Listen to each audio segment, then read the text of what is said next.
Now to our big takes. We skipped past it earlier. We shifted our order around. We're going to come back around to our three truths that we have each week. A lot of good stuff we wanted to address in that regard. Each week we come in and present some takes that we definitely want to discuss after what we see it play out during the NFL weekend. And definitely there's going to be some things that we want to make sure we attack head on today. So if you guys don't mind, I'll go ahead and jump at it first. We saw this last weekend that the Eagles went ahead and kind of rolled on the Dolphins. The Dolphins were a squad that yet again somewhat rolled on the Dolphins. It seemed like there were some other levels that were in play. The Eagles were able to elevate to another level than the Dolphins were, and when time was needed. And the Dolphins have now lost both their games that they've lost have come to winning teams. We thought they were going to be a squad that I even put as high as one in our standings last week based on the context of what they have bounced back and done in recent weeks following their loss to the Bills. But they have shown it again versus the other top teams that they might not be able to hang just yet. So my official truth with that is the Dolphins are actually pretenders and they're proven otherwise. Yes, we see what they have and they seem like they have check all the boxes and they have a lot of fun pieces and they have Tua that people have said was an MVP discussion and Tyreek Hill's going for all the records and they have a fun backfield with Mostert back there and A-Chain when he gets back as well. Seems like they have a lot of fun stuff all across the board that the defense is doing what it can at times. But when they go up against other good squads, we see that those guys can't quite step up to the plate as need be. So as much as I want to like the Dolphins, and I see what they do and appreciate the fantasy points I'm getting from them. I'll fully acknowledge that. When it comes to the actual product on the field and the Super Bowl push, they are pretenders and proven otherwise. Alec, do you agree with that or no? Yeah. I mean, because I thought they were too high on your list last week, just with them having gotten blown out by the Bills earlier in the season. Sure. I think they are pretenders because that defense, while it can step up situationally at times, the defense still has holes. They'll get Jalen Ramsey back, so he should help improve that defense a little bit. But I don't think it's a stout enough one to be going against those like other upper echelon teams like the Eagles, and those other Super Bowl contenders. I do still think they're a top team in the AFC. They're probably the second or third best team in the AFC. As we have said before in the past, there be teams that are up there in the regular season that pretenders still in the end. You had the Eagles like that last year, as they were a top tier team that you had no faith in all year long, even though they got to the Super Bowl and lost it. So the Dolphins can be a top tier team all regular season and should be pretenders in that. So correct. And I think you saw it against the Eagles, who we had question marks of our own about. We both, I think, took the Dolphins in this matchup. And the Eagles in their secondary has been struggling. Quick note: my dad danced on us. my dad got on us about that. So whatever, man. Whatever. Fair enough, Mr. Thomas. But the Eagles. Like we've seen the holes in that secondary, which Tua wasn't really able to exploit because that front seven is still great for the Eagles. While the secondary has been struggling, and the Eagles did. Howie Roseman made another good deal with the Titans to bring in another safety. So one play all it took, man. He saw Tyreek burn that man. He said, "No, what? We're not doing this. Get me somebody else immediately." For sure. So the Eagles earned a little bit more respect, I think, this week because we weren't the only ones that saw that. It seems like they maybe weren't as stout as they were last year in that Super Bowl run. But this was a good win against another contender or pretender, as you're saying here. But to your point, your truth, I do believe that the Dolphins, until proven otherwise, they're pretenders. JP, you agree? I'm not going to say I agree, but that offense is that offense is elite. It's humming. Not against the Eagles. Not against the Eagles, but any given Sunday too. No one's going to beat anybody in those Kelly Greens, I feel like, either. So those are fresh. But they have the tools on offense to really carry them throughout games either way.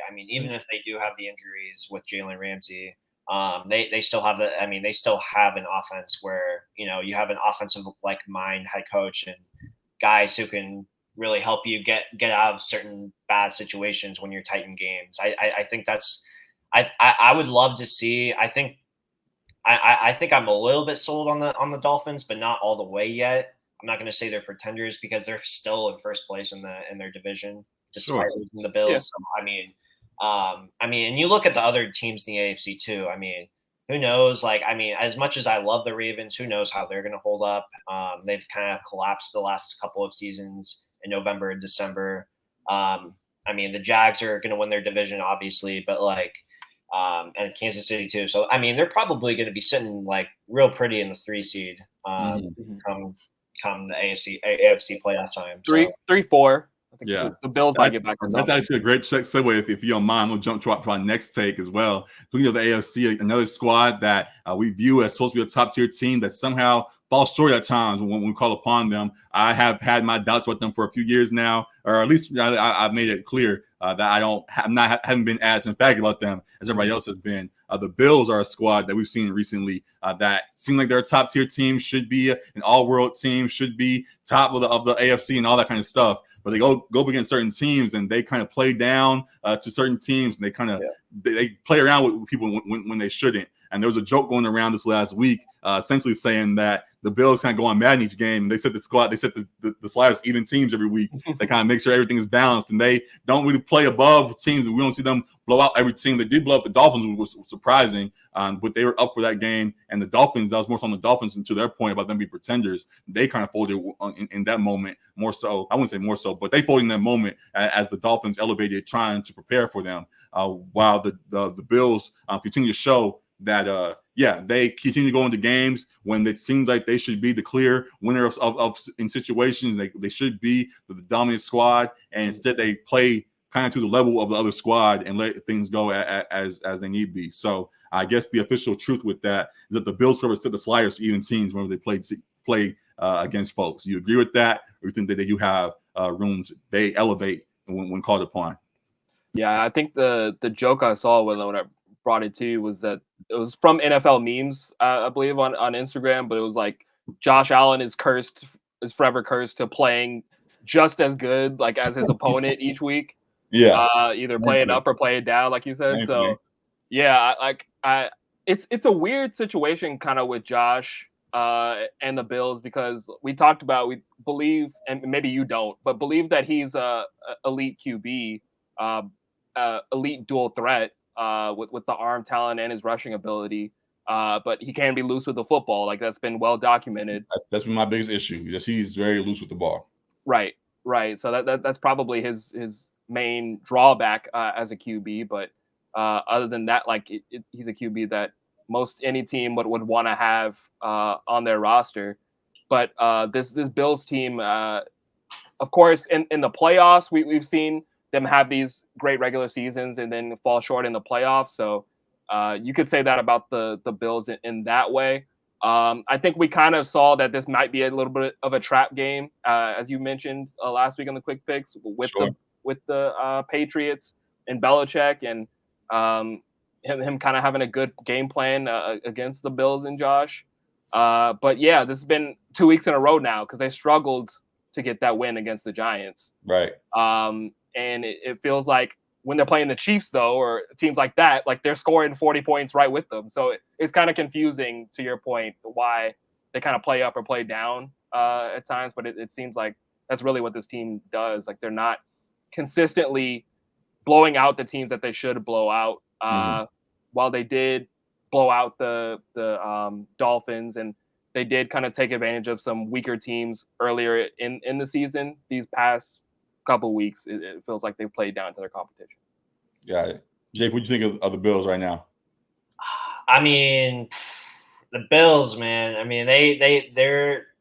I mean, talk about a team that is overpraised every single year. Like, they've been always like held to the standard as being a top 2 team in the NFL and the AFC. I mean, in the NFL sometimes too. It's just like I have not seen. I'm gonna circle back with the Chargers too. Like I mean, this is another team with a defensive coach that has not excelled with Josh Allen. Josh Allen he was sensational under Brian Dable, and then Dable left, and you're kind of seeing that regression now. You're kind of seeing him not be that guy in close games. I mean, losing to the Jets earlier this year, losing to New England this year. Like, I mean, that's already 2 road divisional games as a AFC East favorite that you're supposed to win. I mean, like the development. I mean, the development needs to be there for Josh Allen, and everyone knows he has the talent. And I think that the development part for him is being decision making. And he's always had bad decision making though too. Under Dable too. Like he had like multiple games where he threw 3 interceptions and got absolutely wild with the ball. I think for him, I think he just needs to keep it simple and just not try to do too much. Like not try to be a dual threat. Get out of the pocket when you need to, but don't try to run as much too. Like, I mean, if I can actually, can I jump in, JP? I think what I've said a couple of times in watching his games, I think once he established that he knew, he kind of understood what was going on in the game. Like early on, he in his career, just trying to figure out what's what. Once he got a good handle on things and showed that he was a top talent, and we all acknowledge that, he's had some big games that we said he'll rise up to a certain games and all of that. In that, he tries to, I guess, calm himself down too much in the moment and tries to be too cool into some situations and end up lofting the ball when he shouldn't loft the ball, or he'll run out of bounds. And there was a play early in his career where he tried to like throw a little, he was too casual and threw a pitch pass to somebody and the ball went out of bounds. And like he finds himself, I almost want to say, I don't want to say too poised, but like he tries to be like nonchalant, too cool under pressure and ends up making mistakes when he should just go to what he knows is the right thing to do. So yes, there are some times where things can be forced. Yes, there are times when it seems like he may even overthink things, but it seems like also in watching, like he is also like a there's still like a calmness to him. Like he almost thought like he was supposed to do it and somehow it just went wrong. And that's how it played out. So just locking in, I guess. I don't want to say his focus is off, but just people always to say that he forces things at times. I think there's another level to it, just in how he approaches the game, I guess, that leads to things as they do. So I don't know, but that just while watching the games, that's how I've kind of pieced it. But I mean, he better be careful, man. I mean, he's shaping out to have a similar career to Phillip Rivers. I mean, Rivers started off winning four divisional titles, went to only 1 AFC championship game. I mean, I don't know, man. I mean, you guys make the call on that, but I mean, got the 17. I mean, number 17. I mean, it's all there. It's all there. That's a lot of boxing. We'll let things continue to play out for him and see how they fall. But yeah, I hear you in that. Anything else, you want to add anything else to that? I mean, I don't know. That's they kind of got tighten some bolts here over the next few weeks. I mean, they've already played the Jaguars. I mean, lost to them overseas. Played a tight game with the Giants. Lost to the Patriots. 3 really unacceptable weeks of football for the Bills. I mean, they have the Bucs at home next, at the Bengals, Broncos at home, Jets at home, at the Eagles. Like, they got good shows coming up. I mean, Cowboys after that, Chargers after that. There's not really a gimme game on their schedule for the next 2 months. You said the Chargers, right? At LA. Yeah. So we'll see how that plays out. That actually does work as a good transition to our last thing. What we'll do here, which is our quick picks today. Definitely good things we'll see ending on our truths here. But we'll see what folks have to say. And actually, my apologies. I'm jumping ahead of myself. Those are actually 2 truths. The last truth, you had one more. 3. I almost jumped ahead too far. The last truth I wanted to address, I already kind of mentioned when we had our Hymn Zone segment. But the last truth was just that the Ravens are a squad that we see. Again, want to give them praise and acknowledge what they did against this Lions squad. And also just looking at their season so far, the Ravens are a squad that could be a Super Bowl squad. And to be direct with my statement, the only team stopping the Ravens from a Super Bowl run is the Ravens. Like, the pieces are there. The defense is set for the most part. I've heard rumblings of a trade deadline move that could be happening. We'll see about that. But even if it doesn't, they have enough pieces already there.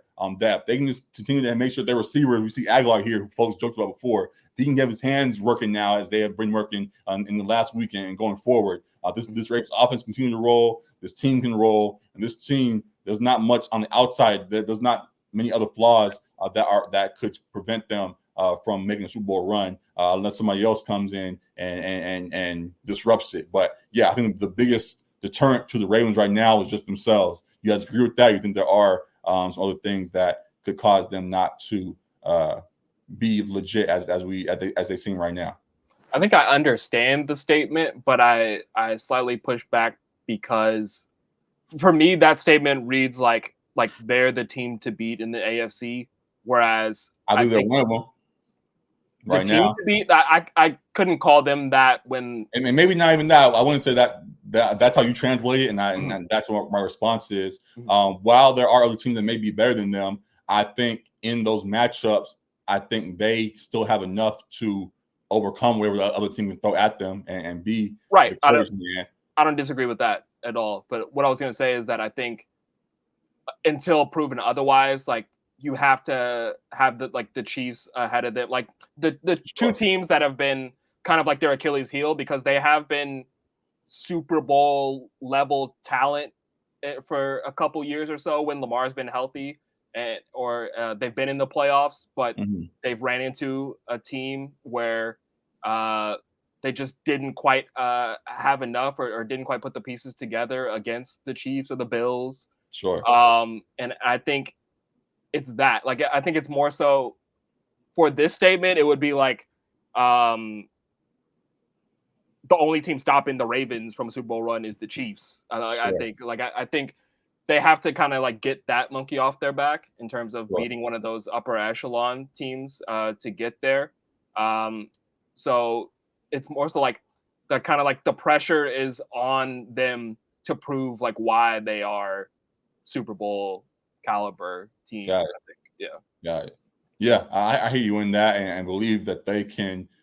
They are finally putting things together to make the run that we believe they should have made in the last few years. Like they have the pieces on offense now. I know we talked about Devontae trading, and there's rumblings of D-Hop and all kinds of stuff. I think one way or another, I think right now that they still are putting things together that should work out either way. And they just have to make sure they keep things rolling and not let themselves beat themselves. Like even in those games versus the Bills and Chiefs, I've talked about, I think when we had discussions on here, like it seemed more so that the Ravens were beating themselves in that game than it was the Chiefs beating them. Like their opportunities were there, the Ravens win the game, and they mismanaged the clock, or they made a turnover when they shouldn't have made a turnover. And while turnovers can be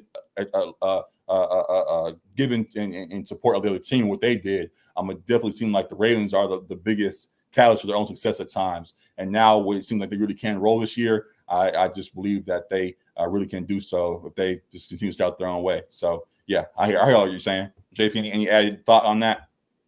I mean, I know they could do it. It's just a matter of showing it in November and December. I think what helps them this year is they're not going to be going on the road as much in December, and they're going to get a lot of games against some warm weather opponents. Like you get the Dolphins, they get the Rams at home in December. I mean, you get a lot of games in that cold Baltimore climate where it's like you get some games that you should win, and that, I mean, they are poised right now to hang on to the division. They're the most consistent team, but there are times where there have been lapses, and they've lost some weird games at home to like the Steelers and lost some games to the Colts. So it's like it's for them, it's all about being consistent. I don't think the problem is about ability if they can do it. It's just really about, can you show us in November and December when you are poised to go into the playoffs and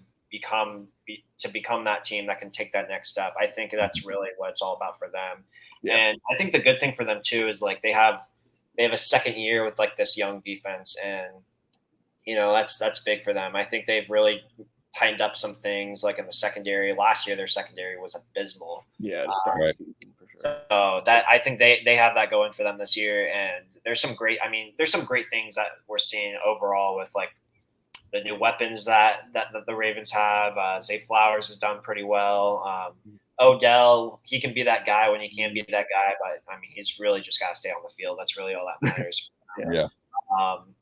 But yeah, man, I mean, it's just all about staying consistent in the later months. I think the Lamar staying healthy too. Past 2 seasons, right? He's been knocked out. So, yeah. So I mean, they have the QB depth too to keep up, and that's all parts of like great coaching. So potentially, but we'll not have to use that part. So yeah, hopefully Lamar stays healthy and we can keep things going as need be. So yeah, I hear you in that. I hear both of you in that, and we'll see how things play with them as we go along. So now that is the end of our 3 truths there. Definitely want to hear what you to say to that in the comments. Appreciate y'all for tuning into that as you do.